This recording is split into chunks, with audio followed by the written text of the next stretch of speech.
Silver is no different than any other asset that is tracked in the markets for its price. And so therefore, it must and requires a strategy in order to buy it. In this video, I'm going to share with you the foolproof way of accumulating silver and stacking it. I'll talk about it as we explore.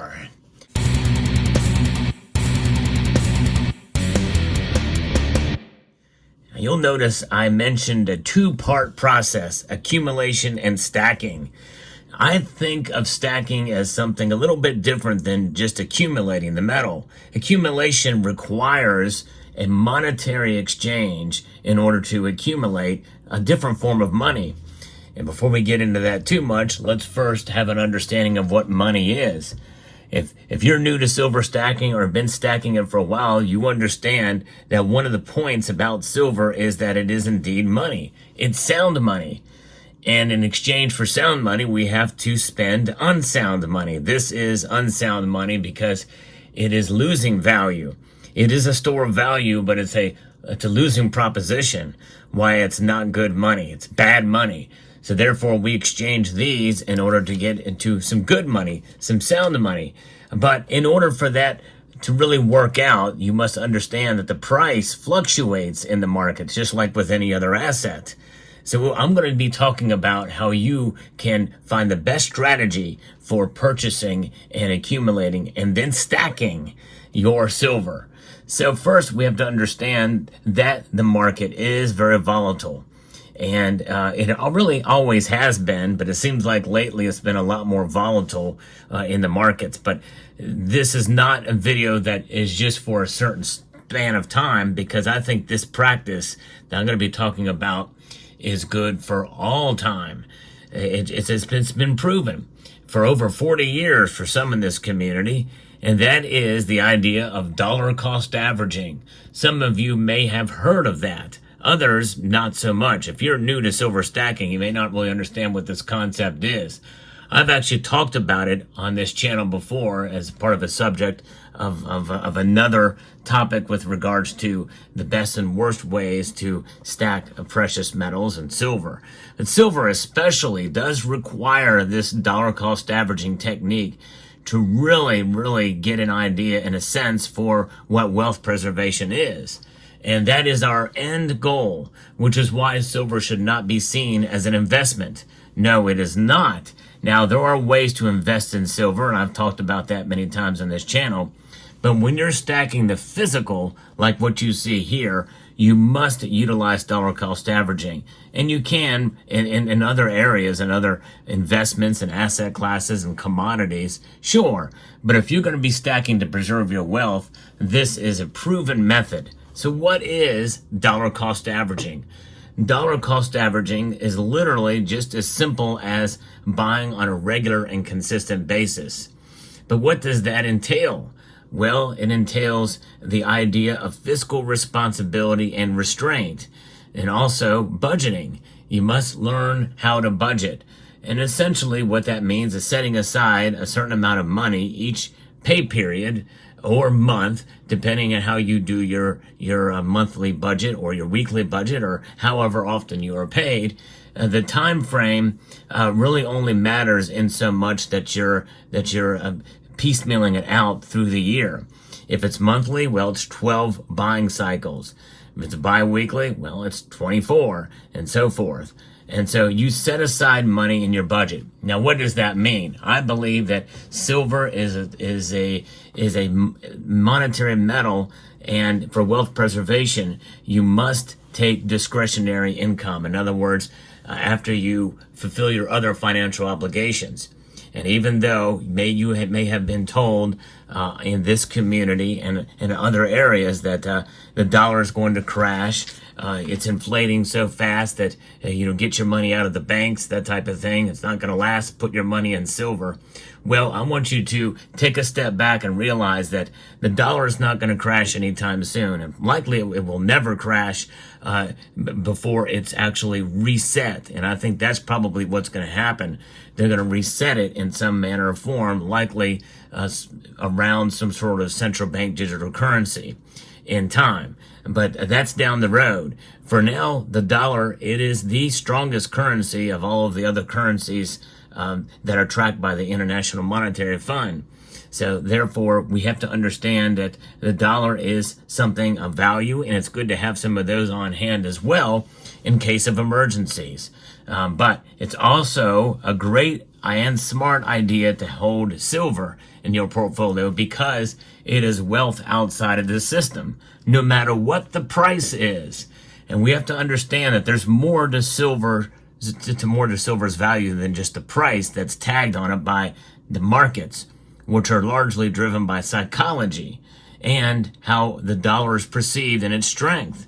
Because the dollar can be very, very strong and be a losing proposition year over year by design. That's exactly what the Federal Reserve does. So when you think about it as wealth preservation, then you must strategize accordingly with your buying patterns. So you take discretionary income after you meet all of your other financial obligations first. And I honestly feel that before you buy any silver, you should work to pay off the highest interest credit that interest loan debt that you have, whether it be a credit card, which is most likely where that's going to be, or some other high interest loans. Pay those down first. You do not want to be eaten up or be a slave to debt in that regard, paying high interest rates. And then when you do that, take an allotted amount of income from your discretionary income after you meet your monthly or bi-weekly or however often you're paid, your financial obligations, and then start buying silver. Utilizing dollar cost averaging, you're setting that amount each month, each pay period, in order to buy silver.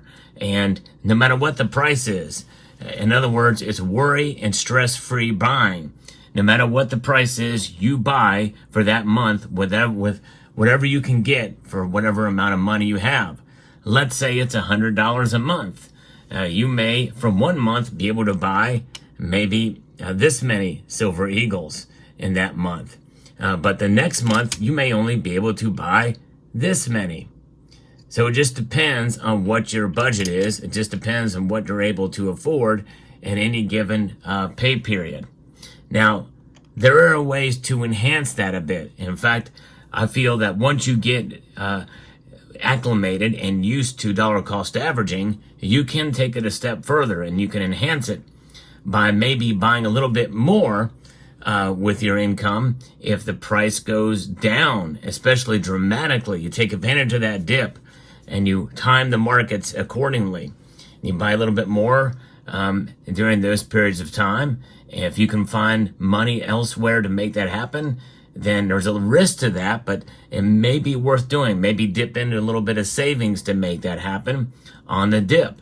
But that is up to you and up to your own, as to whether or not you feel comfortable doing that or not. There's that aspect of it and enhancing it in a way there. On the contrary, if the markets go up, especially dramatically on any given day, well, maybe you're not going to buy at all. In other words, it's usually when the markets go up dramatically in a given day, it's probably an overreaction, and silver may be overvalued for that period of time. So therefore, you don't buy during that period of time. Now, when you're stacking silver, that is how you allocate your monies in order to make those purchases. But what should you be buying? Because that's very important, because what dollar cost averaging, the result of it comes down to what you're paying per ounce. You're averaging the cost to the benefit ratio of what your silver price is. And it really does average out in the long run where you preserve your wealth, because you have one big thing working against you from the get-go when you buy silver: premiums.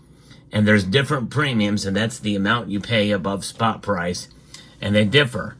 You're going to pay a lot more premium on a silver eagle than you would on a privately issued, or what is known as generic, silver buffalo or silver round.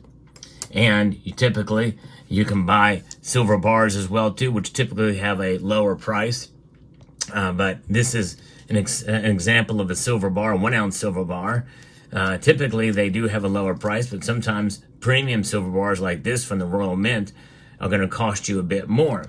But the higher you go up and some name recognition, well, you might be able to find yourself a pretty good deal with a well-known brand, but still not a whole lot above spot.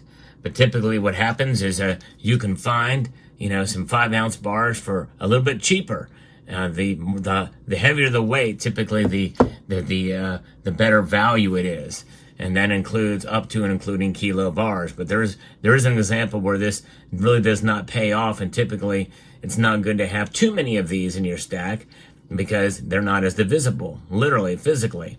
But the premiums will vary depending on the type of silver you buy. There's a lot of different premium products, and then there's other ways and times where you can actually get some of these pieces, constitutional silver pieces, 90% silver for at spot or a little bit below. There's other times where it's a whole lot more, not worth buying. So you have to be agile as you're making your purchases and understand that is working against you when you buy. You have to take into account premiums because likely you're not going to get much of them back when you go to sell. In fact, some places will give you under spot for silver if you were to sell it. So think about that as well too. All of that comes into play with your dollar cost averaging as to the type of silver and how you buy it. And then the other thing you have to think about is obviously spot price. If you buy silver at $20 an ounce and then you need to sell your silver at $18 an ounce, well, you've lost not only the amount of premium above spot you're paying for, especially if it's privately issued or generic.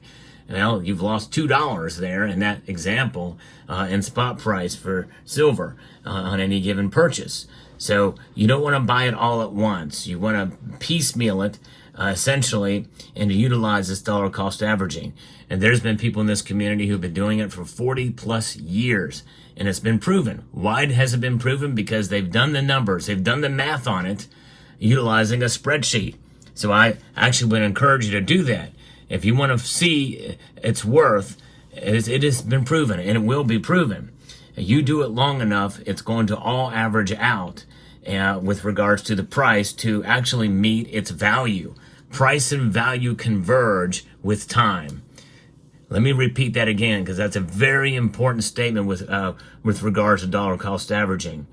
Price and value merge, they converge with time. And it's going to take time. It's an exercise in patience and consistency and persistence. That's what it means to be a silver stacker. When you accumulate your silver by buying it, then and only then you have the silver in your possession to where it can be stacked. And that's a satisfying sound and a satisfying sight when you're able to stack silver in that way. Do not be discouraged. There's a lot of noise out there, and admittedly, this channel contributes to some of it because I do talk about price a lot and the movement of the markets. But I always remind my viewers that it really comes down to the ounces you have in your possession, not the amount of dollars those ounces are worth based off of the market at any given day and time. We must think beyond that. That's what it means to be a silver stacker. To be a successful stacker of silver, utilize dollar cost averaging. And if you want to take it a step further, enhance it a bit, well, it's up to you. And I encourage you to keep on holding on to your silver. Have those diamond hands where you have a tight grip on your silver. And you're going to do just fine in this community and for your own personal well-being and also a sense of comfort, knowing that you've got yourself something that has stood the test of time. Silver, it is indeed money. It is also indeed a commodity. And when you understand the dynamics and fundamentals that drive the price, well, then you're going to sleep better at night knowing that you've got yourself something that you have set your sights on realistically, not just based off of emotion. So stack on and press on. So I'd like to extend a multitude of gratitude to each and every one of you for taking the time to watch this video and to encourage you to please rate, share, comment, and subscribe.